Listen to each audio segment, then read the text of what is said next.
আসসালামু আলাইকুম বন্ধুরা, সব কেমন আছো? আশা করি সব ভালো আছো। তো দেখতে পাচ্ছ আমাদের এখন সিডি মার্কিং করছি। অবশ্যই তোমরা সিডি সেন্টারিং করলে অবশ্যই দেখতে পাবো।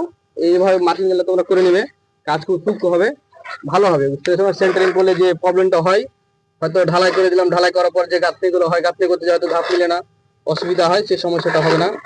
তো তোমরা দেখতে থাকো, আমাদের মার্কিং কেবল শুরু করলাম। তোমার মার্কিং কোটা কমপ্লিট হয়ে গেলে এই ভিডিওর মাঝে তোমাদের দেওয়া থাকবে, দেখতে থাকবে, ভালো থাকবে।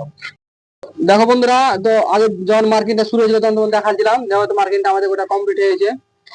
বুঝতে পারছো, এটা আমাদের ধাপ হবে আর এটা পুরোটা ঢালাই হবে, 4 ইঞ্চি করে ঢালাই।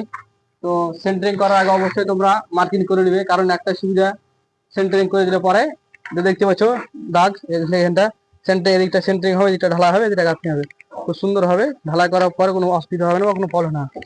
আর এই তো জায়গাটা দেখতে পাচ্ছ, এটা লেন্ডিং হবে, এখান থেকে সে একটা লেন্ডিং হবে।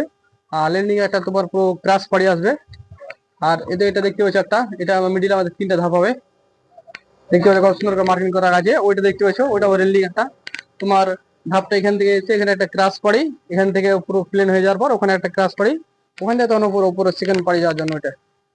তো ভিডিও অবশ্যই দেখতে থাকো, ভালো লাগলে লাইক কমেন্ট শেয়ার করো আর ভিডিও পাশে দেখো। আর সেন্টারিং কাজগুলো অবশ্যই তোমরা সিডির কাজ অবশ্যই মার্কিং করে কাজ করবে, খুব সুন্দর কাজ হবে। সেন্টারিং করতে অসুবিধা হবে না, ঢালাই করতে সুবিধা হবে, পরে গেলে গাঁথনি করতে সুবিধা হবে। তো সব ভালো থাকো।